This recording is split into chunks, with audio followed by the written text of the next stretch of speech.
Houston. 3 months ago, the Houston Astros prioritized winning their second and third World Series titles before their first. The club was in first place at the trade deadline, as they had been all year, yet their only move was to add veteran reliever Francisco Liriano. The prospect cost for other additions was deemed too high.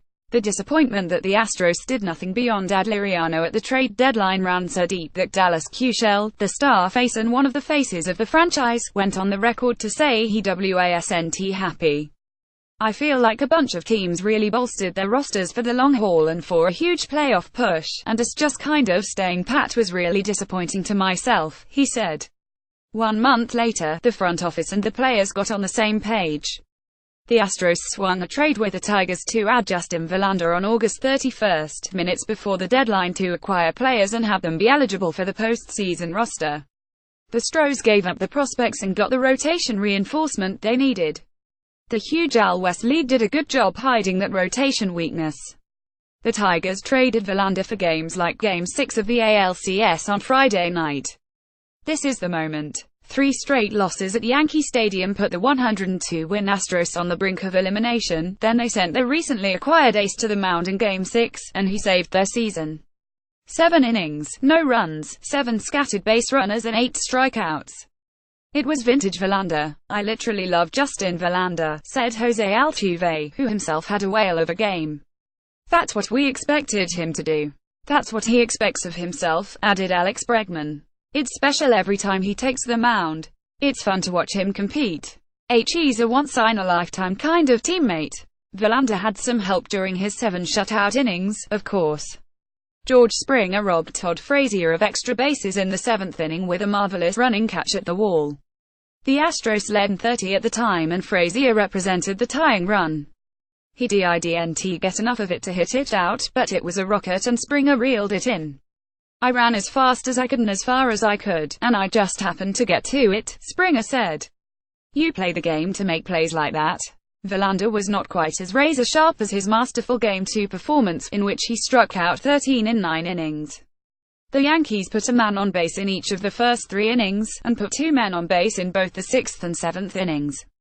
Verlander appeared to be tiring following his 124-pitch outing in Game 2, but he was able to hold New York to 1 hit in 13 at-bats with men on base. "There's no point in saving anything," Verlander said. "In the season you get deep in the game here. Let me try to save some pitches.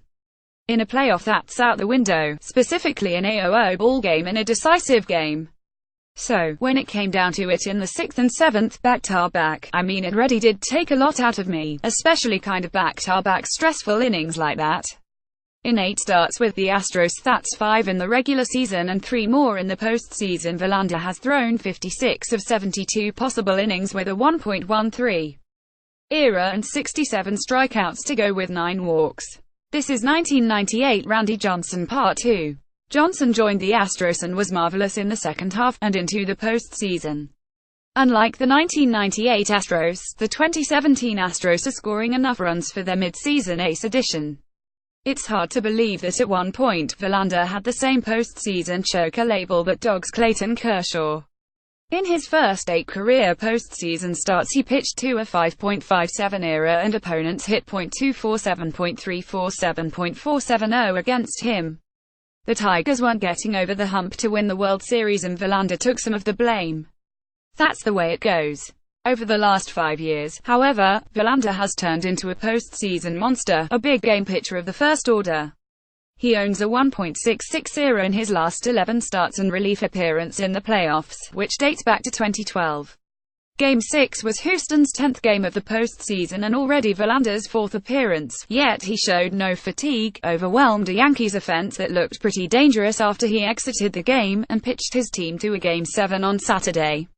"He's been everything that we could have hoped for and more," said Astros manager AJ Hinch after Game 6, "This guy prepares. He rises to the moment. He's incredibly focused, locked in during games, and emptied his tank tonight. And I'm so proud of him because I know how much it means to him. I know how much he puts into these outings. He chose to come here for games like this and beyond. We hope we all get to see him pitch again."